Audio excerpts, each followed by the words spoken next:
Hello friends, welcome back to UPSSC academy. दोस्तों, आज हम इस वीडियो में बात करने वाले हैं रेशो प्रोपोर्शन यानी अनुपात समानुपात के कुछ मोस्ट इम्पोर्टेंट क्वेश्चंस की।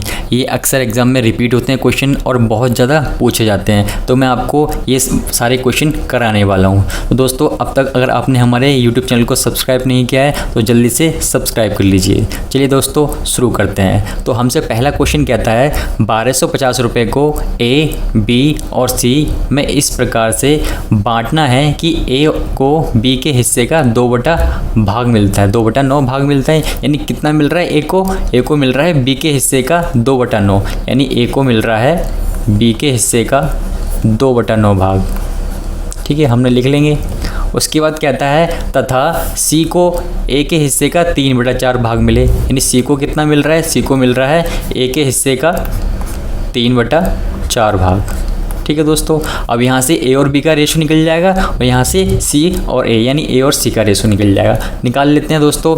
तो मैं आपको डिटेल में बता देता हूँ कैसे सॉल्व करना होता है। वैसे तो ये नॉर्मली हो जाता है, A की वैल्यू 2 होती है और B की वैल्यू 9 होती है, लेकिन मैं आपको डिटेल में बता देता हूँ। तो आपने करना क्या है, आपने A बराबर हमने ऐसे लिखा, ठीक है, और ये अंदर मल्टीप्लाई हो गया, यानी कितना हो गया? ये हो गया 2B/9। ठीक है, अब ये क्रॉस मल्टीप्लाई होगी तो ये जो 9 है वो A के साथ पहुंच जाएगा, 9A हो जाएगा और ये 2B ऐसे ही रहेगा। ठीक है, आपने किया ही होगा कि A की वैल्यू ये वाली होती है और B की वैल्यू ये वाली होती है। ठीक है, एक दूसरे के अपोजिट होती हैं। तो A/B कितना आ गया आपका? 2:9। ठीक है दोस्तों, 2:9 आ गया। ऐसे ही हम यहाँ पे C के साथ करेंगे। वैसे तो ये C का सीधा सीधा आप देख सकते हो, C की वैल्यू 3 होगी और A की वैल्यू 4 होगी, लेकिन मैं आपको सॉल्व करके बता देता हूँ। तो C बराबर 3A/4। ठीक है दोस्तों, और ये हम क्रॉस मल्टीप्लाई करेंगे इसकी, तो ये 4C हो जाएगा और 3A हो जाएगा। ठीक है, तो यहाँ से C की वैल्यू कौन सी होगी? C की वैल्यू 3 हो गई और A की वैल्यू कौन सी होगी? A की वैल्यू 4 हो गई। तो A/C कितना हो गया, या C/A, कुछ भी कह सकते हो आप। तो ये हो गया आपका A/C। A की वैल्यू 4 हो गई और C की वैल्यू 3 हो गई। यहाँ से हमारे पास A/C आ गया और A/B आ गया। ठीक है दोस्तों, अब आपने करना क्या है? अब आपने यहाँ से निकालना है A/B/C। ठीक है,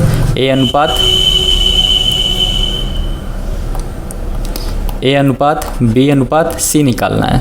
ठीक है दोस्तों, अब A की वैल्यू कितनी है? सर A की वैल्यू यहाँ पे पहले हम रख लेते हैं A और B की। तो A और B का मान कितना है? 2:9 है। आपने रख दिया 2:9। ठीक है, ऐसे ही यहाँ पे A और C की वैल्यू दे रखी है। तो A की वैल्यू 4 है, ठीक है दोस्तों, और C की वैल्यू 3 है, यहाँ आपने रख दी। ठीक है दोस्तों, अब आपने करना क्या है? अब आपने इसको सॉल्व कर लेना है। अब आप देख रहे हो यहाँ पे A जो है वो यहाँ पे 2 है, यहाँ पे 4 है। आप क्या करोगे? इसे बराबर कर लोगे।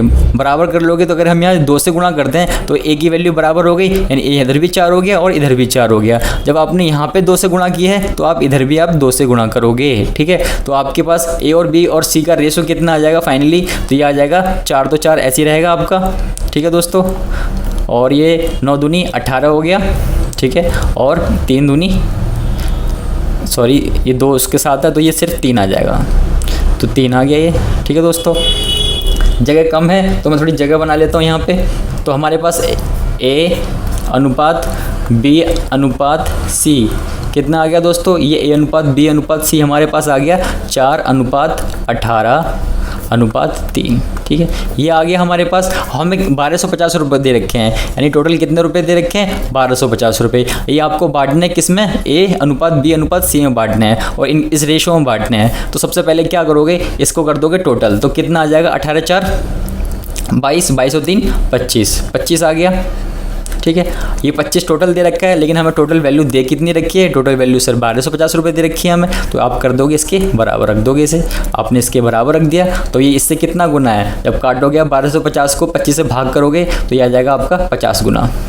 ठीक है, ये 50 गुना हो गया। हमसे कहता है कि तो प्रत्येक का हिस्सा ज्ञात करो। अब अपने बस कुछ भी नहीं करना, इस 50 की हमने यहाँ गुणा किया है तो आप सबकी 50 से गुणा कर दोगे, इसकी भी 50 से गुणा कर दोगे, इसकी भी 50 से गुणा कर दोगे, इसकी भी 50 से गुणा कर दोगे।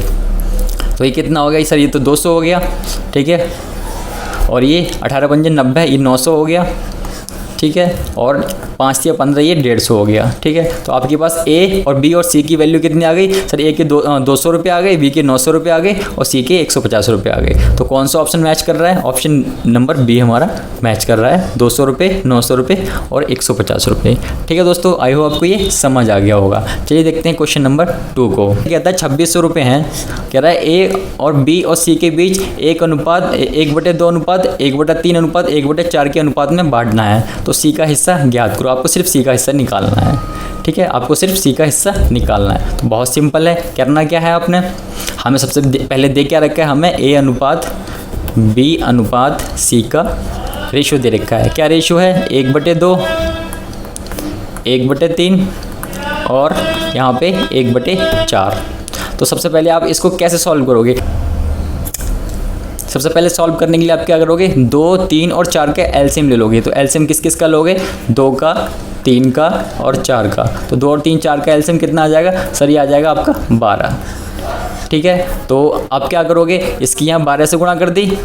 ठीक है, इसके भी यहाँ 12 से गुणा कर दोगे और यहाँ भी 12 से गुणा कर दोगे। तो ए की वैल्यू आपके पास कितनी आ जाएगी सर? ए की वैल्यू आपके पास आएगी 2 6 12। काटोगे इसे, जब इसे काटोगे 2 एकम 2, 2 6 12, ए की वैल्यू 6 आ गई। ऐसे ही यहाँ पे बी की वैल्यू कितनी आ जाएगी? 3 चौक 12, 4 आ जाएगी। और यहाँ पे सी की वैल्यू कितना? तो आपके पास सी की वैल्यू आ जाएगी 6 अनुपात। अब पूरा रेशो कितना आ गया? ए अनुपात बी अनुपात सी का सर ये आ गया 6 अनुपात 4 अनुपात 3। यहाँ तक आपको समझ आ गया होगा। हमने कुछ नहीं किया है, जो थी वैल्यू वो रख लिया हमने। बस यहाँ पे नीचे जो दे रखे थे ये 2, 3 और 4, इनका लिया हमने एलसीएम। एलसीएम कितना आ गया है? 12 आ गया है। बस हमने यही कर दिया, 12 को उठाया हमने और पहले 1/2 से काट लिया। 1/2 से काटोगे कितना आ जाएगा सर? 6 आ जाएगा। तो वही 6 हमारा वैल्यू आ गई। यहाँ पे वैसे हमने 12 रखा हमने और 12 को 1/3 से गुणा कर दिए। तो कितना आ जाएगा? 3 एकम 3, 3 चौक 12। तो वैसे 4 आ गया हमारा। ऐसे यहाँ पर 1/4 गुणा 12 कर दिया, 12 गुणा 1/4 कर दिया तो 4 दिया 12, ऐसे 3 आ गया। बस हमने कुछ नहीं किया स्पेशल। तो 6, 4 और 3 का जो सम होता है वो कितना होता है? 6, 4 10 और 3 13 आ गया। इसने कहा कि टोटल जो आपका 13 है, लेकिन ये कह रहा है हमारा 2600 है। तो आप क्या करोगे? 13 को 2600 के बराबर रख दोगे। कितना गुना हो गया सर? ये हो गया 200 गुना। ठीक है, 200 गुना हो गया। हमसे पूछा क्या है? हमसे सिर्फ सी का हिस्सा पूछा है। तो सी को भी आप 2 से गुणा कर दोगे, 200 से। तो 3 दूनी 6, कितना आ जाएगा? 600 रुपये। 600 रुपये आपका ऑप्शन सी सही हो जाएगा। तो ठीक है, उम्मीद है दोस्तों आपको ये समझ आ गया होगा। बहुत ईजी है, कुछ भी नहीं करना। और आगे जो आने वाले क्वेश्चन है वो थोड़े टिपिकल टाइप के, लेकिन मैं आपको कोशिश करूँगा कि आपको ईजी तरीके से वो करा पाऊँ। चलिए देखते हैं क्वेश्चन नंबर 3 को। क्वेश्चन नंबर 3 की बात करते हैं। 900 रुपये हैं। कह रहा है को ए, बी और सी में बांटा गया है। विभाजन इस प्रकार किया गया है कि ए का 1/2 बराबर है बी के 1/3 के, बराबर है सी के 1/4 के। ठीक है, कह रहा है ए को मिलने वाला धन का मान बताओ, यानी सिर्फ आपको ए की वैल्यू बतानी है। ठीक है, तो कुछ नहीं है, जो दे रखा है आपको लिख लो। ए गुणा 1/2, कह रहा है ए का 1/2 बराबर किसके है? बी के 1/3 के, बराबर है सी के 1/4 के।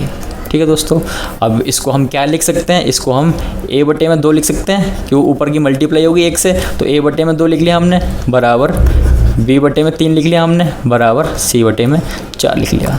अब मैं आपको एक बात बता दूं, जब भी आपके रेशो निकालना हो और इस तरीके से बन के आ जाए, वो जिसकी वैल्यू चाहिए वही नीचे दे रखी हो, ठीक है, तो इसका मतलब ये होता है कि हमारा जो a अनुपात b अनुपात c कितना हो जाएगा? ठीक है, ये हो जाएगा हमारा, जो जिसके नीचे होगी वही उसकी वैल्यू होगी। ठीक है, ये 2 की वैल्यू हो गई, ये 3 हो गई और ये 4 हो गई। इतना सिंपल सा तरीका होता है। ठीक है, जब भी ऐसे आ जाए बन के, आप सॉल्व मत करना कि आप इसका फिर एलसीएम लेने लग जाओ, नहीं, ऐसा कुछ नहीं करना आपने। ठीक है, ध्यान रखना, सिर्फ जो जब भी नीचे आ जाएगी इस तरीके से वैल्यू, इसका मतलब ये इसी का रेशो है। ठीक है, ये बी का रेशो है, सी का रेशो है। इस तरीके से कर लिया। और हमें 900 रुपये बांटने हैं, तो सबसे पहले आप टोटल कर लोगे। इनका टोटल कितना आ गया? 4 और 3 7 और 2 9 आ गया। ठीक है, लेकिन हमें दे रखा है 900 क्वेश्चन में, तो हम क्या करेंगे? इसको भाग करने कितना आ जाएगा? सर 100 आ जाएगा। 900 को 9 से भाग करेंगे 100 आ जाएगा। कह रहे ए का हिस्सा बताओ, तो ए की वैल्यू ये है, ए का रेशियो ये है, इसकी 100 से गुणा कर देंगे, तो 100 दूनी 200। ठीक है, 200 रुपये ए को मिलेंगे। हमसे और पूछ लेता कि बी और सी को कितने मिलेंगे, तो वैसे ही इनको 100 से गुणा कर देते 100 से, तो ये 300 400 हो जाते हैं। तो 200 हमारा ऑप्शन बी, ए की वैल्यू सही हो जाएगी। उम्मीद है आपको समझ आ गया होगा। चलिए देखते हैं क्वेश्चन नंबर 4 को। चलिए दोस्तों बात करते हैं क्वेश्चन नंबर 4 की। क्वेश्चन नंबर 4 बहुत इजी क्वेश्चन है। कहता है 700 रुपये को ए, बी और सी में इस तरीके से बांटना है कि ए और बी का अनुपात 2:3 है तथा बी और सी का अनुपात 4:5 है। तो प्रत्येक को मिलने वाली राशि ज्ञात करो। दिल्ली पुलिस के लिए ये बहुत इंपॉर्टेंट क्वेश्चन है। तो हमारे पास क्या क्या दे रखा है, हमें ए अनुपात बी दे रखा है। कितना दे रखा है सर? ए अनुपात बी कितना दे रखा है? 2:3। ऐसे ही हमें बी और सी का रेशो दे रखा है। कितना दे रखा है? बी और सी का रेशो 4:5। अब यहाँ से आप क्या करोगे? यहाँ से आप निकाल लोगे ए अनुपात बी अनुपात सी का रेशो। तो ए अनुपात बी आपका 2:3 है, इसे लिख लिया हमने। ऐसे ही बी अनुपात सी कितना है आपका? 4:5 है, इसे लिख लिया आपने। ठीक है, अब इसे आप कैसे सॉल्व करोगे आपको मैंने पहले कभी वीडियो में बताया ही होगा। ठीक है, तो कैसे सॉल्व करना होता है, यहाँ पे खाली जगह है तो आप क्या करोगे? इस पीछे वाले से आप भर दोगे इस खाली जगह को। 3 लिख दिया आपने। यहाँ पे खाली जगह है, यहाँ पे कुछ होना चाहिए, खाली है तो आप क्या करोगे? इससे भर दोगे। ठीक है, जो पड़ोस वाला नंबर होता है आप उसी से भर दो, बस इतना होता है इसमें। अब मल्टीप्लाई कर दो इसकी, तो 4 दूनी 8 होते हैं। यहाँ पे 4 तिया 12 हो गया और 5 तिया 15 हो गया। ठीक है, अब इसको क्या कर लोगे? आप इसको कर लोगे टोटल। जब आप टोटल करोगे तो ये आ जाएगा 35। ठीक है, लेकिन संख्या कितनी दे रखी है आपको? 700 दे रखी है। तो आप क्या करोगे? इस 700 के बराबर रख लोगे इसे। ठीक है, तो ये कितना गुना हो गया सर? ये 20 गुना हो गया। ये 20 गुना है। हमसे कहता है कि तो प्रत्येक को मिलने वाली राशि बताओ। अब ये अनुपात दे रखे हैं आपको, आप क्या करोगे? इनकी भी 20 से गुणा कर दोगे। इसकी भी 20 से गुणा कर दी, इसकी भी 20 से गुणा कर दी और इसकी भी 20 से गुणा कर दी। ठीक है, तो 8 दूनी 16 160 आ जाएगा और ये 12 दूनी 24 240 आ जाएगा और 15 दूनी 30 300 आ जाएगा। ठीक है, तो आपका कितना आ गया? 160 240 और 300। और कौन सा ऑप्शन मैच कर गया? ऑप्शन बी आपका मैच कर गया। एक तरीका मैं आपको बता देता हूँ कि आपने जो किया है वो सही किया या नहीं, वो कैसे पता लगेगा आपको। तो आप क्या करोगे? जो आपके ए और बी और सी का जो राशियाँ आई हैं उनको आप जोड़ लोगे। तो जब आप जोड़ोगे इन्हें तो 240 और 160 कितने होंगे सर? ये 400 हो जाएंगे। 400 हो जाएंगे और ये 300 कितने हो गए? 700 हो गए। 700 हो गए। 700 ही हमारी राशि थी। इसका मतलब आपने जो किया है वो आपका सही किया है आंसर। ठीक है दोस्तों, चलिए देखते हैं क्वेश्चन नंबर 5 को। बात करते हैं क्वेश्चन नंबर 5 की। क्वेश्चन नंबर 5 जो है बेहद इंपॉर्टेंट है। ठीक है, बहुत इंपॉर्टेंट क्वेश्चन है और कहने को तो बहुत इजी तरीके से हो सकता है, लेकिन आपको थोड़ा दिमाग यूज़ करना पड़ेगा इसके लिए। ठीक है, तो मैं बता देता हूँ क्या तरीका आपको लगाना है। कह रहा है 76 रुपये की एक राशि को ए, बी और सी में इस प्रकार से बांटा गया है कि ए को बी से 7 रुपये अधिक मिलते हैं। ए को कितने मिल रहे हैं? बी से 7 रुपये अधिक मिल रहे हैं। ठीक है, तथा बी को मिल रहे हैं सी से 6 रुपये अधिक। तो बी को कितने मिल रहे हैं? बी से सी से 6 रुपये अधिक मिल रहे हैं। तो प्रत्येक के हिस्से का एक दूसरे से अनुपात ज्ञात करना है। बहुत इजी है, शांति से क्वेश्चन को समझिए। सबसे पहले हम पीछे से देखते हैं। कह रहे हैं बी को जो मिल रहे हैं सी से 6 रुपये अधिक मिल रहे हैं। बी को सी से 6 रुपये अधिक मिल रहे हैं। अब मान लेते हैं कि जो सी है इसको मिलते हैं x रुपये। ठीक है, लेकिन बी को मिल रहे हैं 6 रुपये अधिक। किससे? सी से अधिक। तो 6 रुपये अधिक मिल रहे हैं तो कितना हो जाएगा सर? ये हो जाएगा x + 6। ठीक है दोस्तों, उम्मीद है आपको समझ आ गया होगा। ठीक है दोस्तों, फिर आगे यहाँ पे कहता है कि ए को मिल रहे हैं बी से 7 रुपये अधिक। अब ए को मिल रहे हैं बी से 7 रुपये अधिक।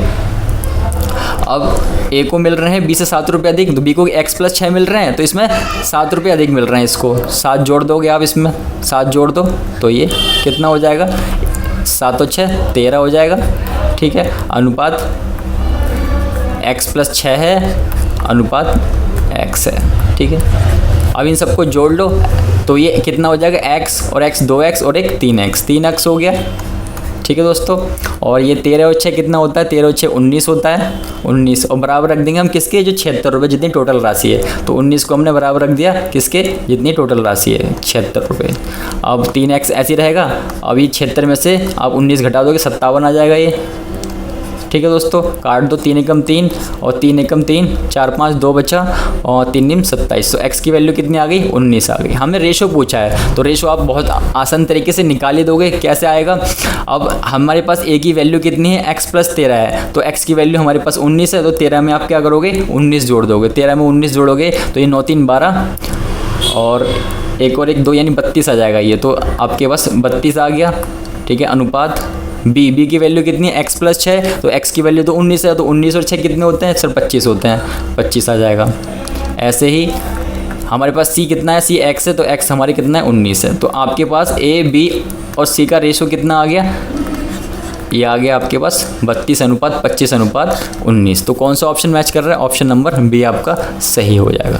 उम्मीद है आपको ये समझ आ गया होगा। कुछ नहीं है, बहुत ईजी, जैसे जैसे हम एक क्वेश्चन में कहा है हमने बस वैसे वैसा ही उठाया। हम में से जो ए बी और सी, जब भी ऐसा क्वेश्चन आएगा उनमें से सिर्फ किसी एक को आपको एक्स मानना पड़ेगा, ठीक है। एक्स किसको मानना पड़ेगा, वो क्वेश्चन के अकॉर्डिंग जो हमारी लैंग्वेज होगी उसके हिसाब से आपको मानना पड़ेगा। हम देखेंगे क्वेश्चन नंबर 6 को, तो आपको और क्लियर हो जाएगा। क्वेश्चन नंबर 6 कहता है 300 रुपये की एक राशि को PQR में इस प्रकार से बांटा जाता है कि Q को P से 30 रुपये अधिक मिलते हैं तथा R को Q से 60 रुपये अधिक मिले, तो उनके हिस्से का अनुपात ज्ञात करो। अब आपके पास एक P है, एक Q है, ठीक है दोस्तों, एक R है। कह रहा है Q को P से 30 रुपये अधिक मिले हैं, Q को मिले हैं P से 30 रुपये अधिक, ठीक है दोस्तों। और आगे कहता है कि R को मिल रहे हैं Q से 60 रुपये अधिक। तो सबसे पहले हम क्या करेंगे, इसको मान लेंगे x। इसको क्यों x मानेंगे, देखो इसमें क्या क्या है, Q को मिल रहे हैं P से 30 रुपये अधिक, अब P को मान लेते हैं हम x रुपये मिल रहे हैं, ठीक है। P को x रुपये मिल रहे हैं, अब इसको 30 रुपये अधिक मिल रहे हैं। तो 30 रुपये कब अधिक मिलेंगे, जब 30 जोड़ दोगे इसमें, तो x + 30 हो जाएगा, ठीक है। हमने 30 जोड़ दिया इसमें, क्योंकि 30 रुपये अधिक मिल रहे हैं Q को, किससे, P से। P से अधिक मिल रहे हैं किसको, Q को मिल रहे हैं, तो कितने मिल रहे हैं, 30 रुपये अधिक मिल रहे हैं। इसको हमने x मान लिया था, ठीक है। अब आगे कहता है तथा R को, R ये है हमारा, R को मिल रहे हैं Q से, Q ये है, इससे 60 रुपये अधिक मिल रहे हैं, इससे 60 रुपये अधिक मिल रहे हैं। तो क्या करेंगे, x + 30 में 60 जोड़ देंगे, कितना आ जाएगा, x + 90, ठीक है। अब क्या करना होता है, अब कुछ नहीं है, बस इन सबको जोड़ लो, x + 30 साथ में x + 90, और किसके बराबर रख दो, जो हमें राशि दे रखी है। कितनी राशि दे रखी है, 300 रुपये दे रखी है क्वेश्चन में, ठीक है। इन सबको जोड़ लो, x और x 2x हो गया, ये 3x हो गया, ठीक है। 9 3 12 120 हो जाएगा, बराबर 300, ठीक है दोस्तों। अब 3x ऐसे ही आ गया, और ये 120 प्लस का है, इधर से घटाओगे कितना आ जाएगा, 180 से आ जाएगा, ठीक है। काट दो इसे, x की वैल्यू आ जाएगी आपकी 60 आ गई। अब आपको रेशो बताना है, तो रेशो आप बताइए कमेंट करके कि रेशो क्या आएगा, ठीक है दोस्तों। ये आपके लिए होमवर्क समझ सकते हो आप, आपको बताना है कमेंट करके कि इसका रेशो क्या बनेगा, ठीक है। तो दोस्तों कमेंट करके बताइए कि रेशो क्या बनेगा इसका। साथ ही दोस्तों बताइए कमेंट करके कि वीडियो आपको कैसी लगी। अगर वीडियो अच्छी लगी तो वीडियो को लाइक ज़रूर करें, साथ ही हमारे यूट्यूब चैनल को सब्सक्राइब करना बिल्कुल ना भूलें, ठीक है दोस्तों। अगर आप हमसे फेसबुक पर जुड़ना चाहते हैं तो UPSSC अकेडमी को फॉलो कर सकते हैं, ये हमारा फेसबुक पेज है। और अगर कोई क्वेरी है आपकी तो आप हमें मेल कर सकते हैं, ठीक है दोस्तों। और ज़्यादा से ज़्यादा वीडियो को शेयर कीजिए। मिलते हैं नेक्स्ट वीडियो में, थैंक यू।